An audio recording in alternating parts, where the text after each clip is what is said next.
کی صبح ہر دوسرے آفس کی طرح وہاں بھی کاموں کی افراتفری پھیلی تھی۔ جواہرات باریک ہیل سے کوریڈور میں چلتی آ رہی تھی۔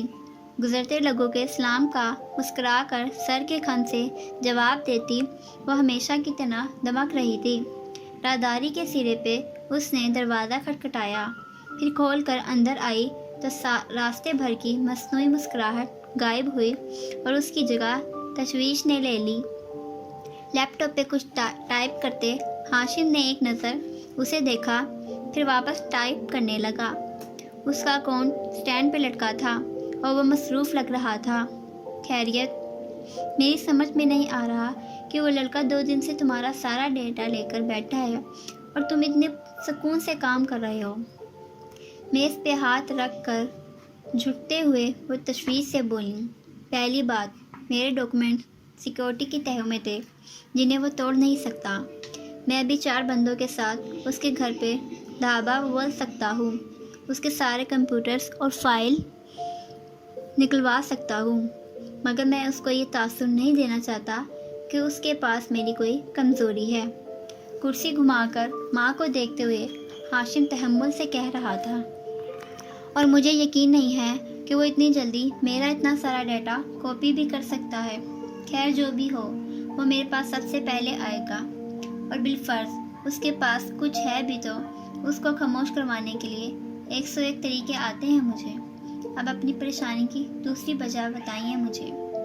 جواہرات نے گہری سانس لی، انگلی سے بال پیچھے کیے اور کرسی پہ بیٹھی۔ تمہارا بھائی کہاں ہے؟ وہ آج پھر نہیں آیا۔ خیر، گھر پہ سو رہا ہوگا۔ وہ گھر پہ نہیں ہے، دوستوں کے ساتھ بھی نہیں ہے، مجھے اس کی فکر ہو رہی ہے۔ ہاشم نے موبائل اٹھایا اور ایک نمبر ملایا۔ ہاں شیرو، کدھر ہے؟ اسے ڈھونڈ کر مجھے خبر دو۔ اور فون میز پہ ڈال کر ماں کو دیکھا۔ مل جائے گا، آخر کہاں جانا ہے اس نے؟ وہ ڈسٹرب ہے شہری کی وجہ سے، اسے سمجھاؤ ہاشم، میں سنبھال لوں گا۔ کیوں فکر کرتی ہیں؟ سعدی کو بھی تمہیں سنبھالنا ہوگا، کیونکہ جب تک سعدی کو سزا نہیں ملے گی شیرو کا غصہ ہلکا نہیں ہوگا۔ مجھے ڈر ہے وہ کچھ غلط نہ کر بیٹھے۔ ممی، کیا یہ بہتر نہیں ہوگا کہ ہم شیرو کو اس کا غصہ نکالنے کی بجائے غصہ کم کرنا سکھائیں؟ میں اس بحث میں نہیں پڑنا چاہتی، تم سعدی کا کچھ کرو۔ وہ ویسے بھی اسے پسند نہیں کرتا۔ جتنا سعدی اس کا راستہ کاٹے گا اتنا ہی شیرو ہائپر ہوگا۔ ہاشم کچھ کہنے لگا تھا مگر موبائل بجا۔ اس نے کال اٹھا لی۔ ٹھیک ہے، پھر ماں کی طرف متوجہ ہوا۔ وہ شوٹنگ کلب گیا ہے اور وہ ٹھیک ہے، میں مل لوں گا اس سے، بے فکر رہیے۔ نرمی سے مسکرا کر وہ آگے جھکا اور جواہرات کا ہاتھ دبایا۔ وہ بد وقت مسکرائی۔ ہاشم پھر سے کام کی جانب متوجہ ہو گیا۔ دوست ہیں دل میں، ذہن میں دشمن، کوئی بھی مجھ سے دور نہیں ہے۔ سعدی نے گلاس ڈور کھولا۔ اندر آفس میں سادہ کرسی پہ براجمان، گردن ترچھی کیے ایک فائل پہ کچھ لکھ رہی تھی۔ بس نگاہیں اٹھا کر اسے آتے دیکھا اور واپس لکھنے لگی۔ بال جوڑے میں بندھے تھے اور رخسار سرخ گلابی ہو رہے تھے۔ ڈاکٹر سارا، میں نے کام مکمل کر لیا ہے، فیلڈ رپورٹ تیار ہے۔ اس نے سلام کے بعد کہتے ہوئے کاغذوں کا بنڈل میز پہ رکھا۔ آپ کی تعریف؟ سارا نے لکھتے ہوئے پوچھا۔ سعدی نے اچھا والے انداز میں آئی برو اٹھائیں۔ آپ اکثر کرتی رہتی ہیں، کہہ کر وہ کرسی کھینچ کر بیٹھا۔ سارا نے سر اٹھا کر اسے دیکھا، پھر انگلی سے اٹھنے کا اشارہ کیا۔ وہ پہلے سیدھا ہوا، پھر کھڑا ہو گیا۔ سارا نے قلم کی پشت لبوں سے لگائے اسے دیکھ کر یاد کرنے کی کوشش کی۔ آپ کی شکل دیکھی بالی ہے۔ اوہ، جہاں تک مجھے یاد پڑتا ہے آپ اس پروجیکٹ کے سینئر انجینئر ہیں۔ جی میم، اور جہاں تک مجھے یاد پڑتا ہے میں نے ایک چھٹی کی درخواست دی تھی جو اپروو بھی ہوئی تھی، تو آپ نے چھٹی ختم ہونے سے پہلے آنے کی زحمت کیوں کی؟ پہلے میں بیٹھ جاؤں؟ اس نے پوچھا۔ وہ اسی طرح خفگی سے اسے دیکھتی نہیں۔ سعدی پھر سے بیٹھا اور بنڈل اس کی طرف دھکیلا۔ آپ کا کام وقت سے پہلے کر دیا ہے، فیلڈ پہ جانے کی ساری تیاری بھی مکمل کر لی ہے۔ اب آپ کو وہ شکایات بتائیں جو آپ کو مجھ سے ہیں۔ سارا نے فائل بند کی، ٹیک لگائی اور سنجیدگی سے اسے دیکھا۔ تمہیں پتہ ہے سعدی، تھر کے اس فیلڈ میں ہزاروں لوگ کام کرتے ہیں اور ان سب کے اوپر اس عہدے میں پہنچنے والی میں واحد عورت ہوں، اور اس کی وجہ معلوم ہے کیا ہے؟ میرے جیسے ذہین اور قابل سینئر انجینئر کا ساتھ ہونا۔ سعدی کی زبان پھسلی۔ اپنے کام سے کمیٹڈ ہو کر رہنا اور بلا وجہ کی ناگوں سے پرہیز کرنا۔ آپ کو پتہ ہے میں بلا وجہ چھٹیاں نہیں کرتا۔ اب بھی کئی کام تھے تو وہ خاموش ہو گیا، اور سنجیدہ بھی۔ اتنے اہم کام کہ تم نے مجھے فارس کے رہا ہونے کا نہیں بتایا۔ آپ نے پوچھا ہی نہیں۔ اس نے سادگی سے شانے اچکائے۔ پوچھا تھا میں نے، تم نے تو بات ٹال دی۔ اچھا نا، اب تو پتہ چل گیا ہے آپ کو۔ وہ خوشگوار انداز میں گفتگو کی نوعیت بدلنے لگا۔ سارا اب فکر مندگی سے اس کو دیکھ رہی تھی۔ تم بہت پراسرار ہوتے جا رہے ہو، اب تو کچھ بتاتے ہی نہیں ہو۔ ہر چیز کا ایک وقت ہوتا ہے۔ میں نے کہا تھا نا، اس بندے کے لیپ ٹاپ تک پہنچ جاؤ۔ پھر کون ہے وہ؟ کیا اسی نے وارث کو؟ سارے شکوے بھول کر سارا نے آگے ہوتے احتیاط سے پوچھا۔ سعدی نے اس بات میں سر ہلایا۔ بس تھوڑا سا انتظار کر لیں اور یہ سب مجھے سنبھالنے دیں، مسکرا کر بشاشت سے کہتا وہ اٹھ کھڑا ہوا۔ سارا کی آنکھوں میں شکایت پھر سے اود کر آئی۔ لڑکے، تم اگلے ماہ مجھے فیلڈ پہ اپنے ساتھ چاہیے ہو، تیاری کر لو۔ راجر بوس مسکرا کر ماتھے تک ہاتھ لے جا کر سلام کیا اور جانے کو مڑ گیا۔ سارا نے وہ مشکل مسکراہٹ دبائے سر جھٹکا۔ یہ سعدی بھی نہ۔ یہ ہے اہل دنیا کے دلچسپ دھوکے، کسی کو کسی سے محبت نہیں ہے۔ نوشیروان شوٹنگ پوائنٹ پہ کھڑا تھا۔ اس کی اول لین میں ایک پتلا پر پڑا رہا تھا۔ اس نے دونوں ہاتھوں سے پستول پکڑے، بازو سیدھے کیے، ایک آنکھ بند کیے نشانہ باندھا، کانوں پہ پہلے ہی headphone type ear protection پہنے ہوئے تھا اور آنکھوں پہ زرد گلاسز۔ تاک کے اس نے پھر فائر کیا۔ 1 2 3 4 سب دل کے آس پاس لگے۔ دل ٹوٹنے پھٹنے سے بچا رہا۔ ہاتھ سیدھا رکھو، کندھے مت جھٹکو، اس پوائنٹ کو دیکھو۔ اپنے قریب ہاشم کی مدھر آواز سن کر وہ چونک کر مڑا۔ گلاسز لگائے، کیپ پہنے ہاشم اس کو دیکھے بنا آگے ہو کر اس کے ہاتھ کو سیدھا کر رہا تھا۔ نوشیروان نے ہولے سے سر جھٹکا، بیزاری ظاہر کرنے کی کوشش کی، مگر چونکہ وہ ہاشم کی آمد سے بیزار نہیں ہوا تھا سو ناکام رہا۔ اس کا بازو سیدھا کر کے ہاشم پیچھے ہٹا۔ اب نشانہ بنا لو۔ پوری یکسوئی سے اس کے کندھے کے پیچھے کھڑے ہوئے وہ پتلے کو دیکھ کر بولا۔ نوشیروان نے پتلے کو دیکھا، پلکیں سیکٹری، گہری سانس اندر کھینچی اور فائر کیا۔ دل اب بھی نہیں پھٹا۔ وہ اکتا کر سر جھٹکتا ایک طرف ہو گیا۔ مشین نے وہ پتلا پیچھے کر کے فریش پتلا سامنے کیا۔ ہاشم اس کی جگہ پہ آ کھڑا ہوا، پستول کا اوپری حصہ پیچھے کر کے لوڈ کیا۔ شہرین نہ اتنی خوبصورت ہے، نہ اتنی متاثر کن کہ تم ابھی تک اس صدمے سے باہر نہیں نکلے۔ دونوں ہاتھوں میں پکڑا پستول تاک کر نشانہ پہ رکھتے وہ بولا۔ وہ آپ کی بیوی رہی ہیں۔ شیرو جھکا کر جوتے سے فرش مسلنے لگا۔ وہ اس موضوع سے بچنا چاہ رہا تھا۔ مجھے اس سے فرق نہیں پڑتا، تم بتاؤ، تمہاری وہ پسند تھی، محبت تھی یا عشق تھی؟ سامنے دیکھتے ہوئے ہاشم نے فائر کیا۔ گولیوں کی تڑتڑاہٹ شوٹنگ رینج کے اس اندرونی کمرے میں گونجی۔ یکے بعد دیگرے 2 گولیاں پتلے کے دونوں ہاتھوں پہ لگی۔ اس سے کیا فرق پڑتا ہے؟ شیرو نے بیزاری سے شانے اچکائے۔ فرق پڑتا ہے۔ اگر یہ پسندیدگی تھی تو شام تک تمہیں ٹھیک ہو جانا چاہیے۔ کہتے ہوئے اس نے فائر کیا۔ دونوں آنکھوں کے بیچ گولی نے سوراخ کر دیا۔ اگر محبت تھی تو کچھ دن لگیں گے۔ زوردار گونج کے ساتھ اگلی گولی پیشانی پہ ماری اور اگر عشق تھا تو پتلے کا نشانہ لیے نظروں کے سامنے سرخ رومال سا لہرایا۔ ریڈ، سرخ، تو پھر یہ علاج ہے۔ آخری گولی دل پہ مارے۔ دل پھٹ گیا۔ ہاشم نے گلاسز اتارے، آنکھیں سیکٹر کر تنقیدی نگاہوں سے پتلے کا جائزہ لیا جسے اب پیچھے لے جایا جا رہا تھا۔ پھر علامتی طور پہ پستول کی نالی پہ پھونک ماری۔ اسے پینٹ کی پچھلی جیب میں عرصہ اور پرسکون سا نوشیروان کی طرف مڑا۔ پسند سے زیادہ، محبت سے کم۔ وہ جوتے سے مسلسل فرش مسل رہا تھا۔ یا شاید شہرین کے تمہیں استعمال کرنے سے زیادہ صدمہ تمہیں سعدی کے کہنے پہ استعمال کیے جانے پہ ہوا ہے۔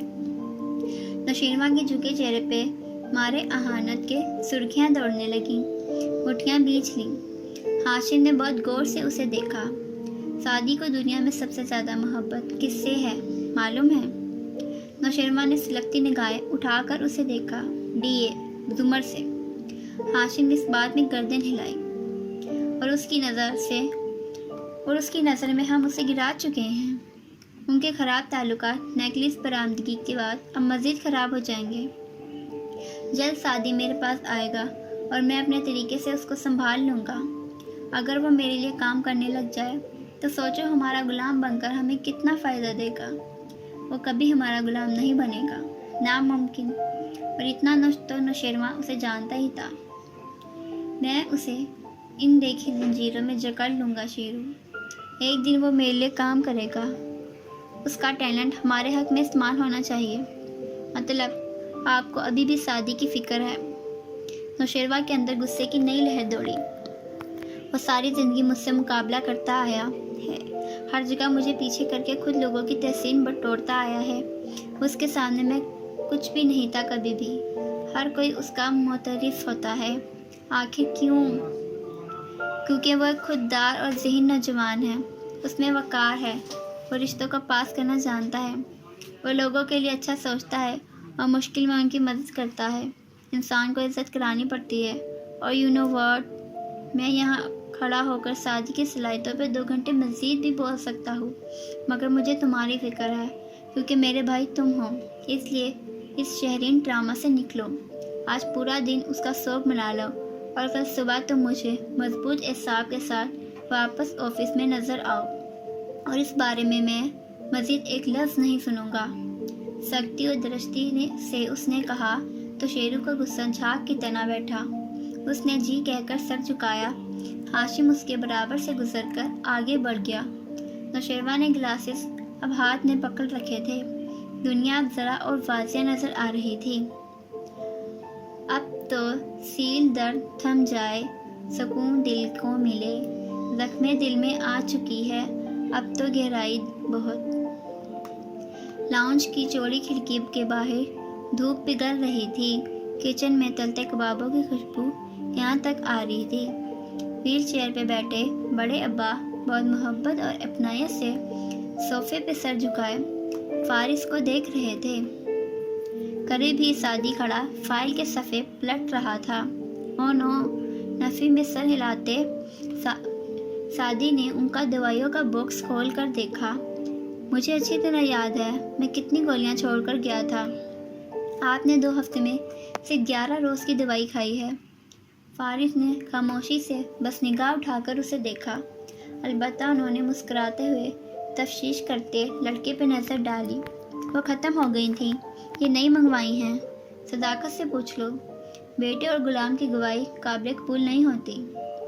میرا پوتا آتا جاتا ہے، اس سے اچھی دوا کیا ہوگی میرے لیے؟ انہوں نے سعدی کا بازو چھوڑ کر فارس سے تائید چاہی۔ فارس جو آگے ہو کر الرٹ سا بیٹھا تھا، زبردستی مسکرایا، پھر وہی سنجیدگی طاری کر لی۔ وہ بے آرام سے بیٹھا تھا۔ میں اس بات کو ابھی ٹال رہا ہوں، ختم نہیں کر رہا۔ سعدی تنبیہ کرتے ہوئے کھڑکی تک آیا اور باہر دیکھنے لگا، جہاں پورچ میں اس کی کار کھڑی تھی۔ دوسری کوئی کار نہ تھی۔ زمر میڈیکل چیک اپ کے لیے گئی تھی اور اس کو آتے آتے بھی 2-3 گھنٹے لگ جانے تھے، سو وہ بے فکر تھا۔ آگے کیا کرو گے فارس؟ وہ اب نرمی سے اسے دیکھتے ہوئے پوچھ رہے تھے۔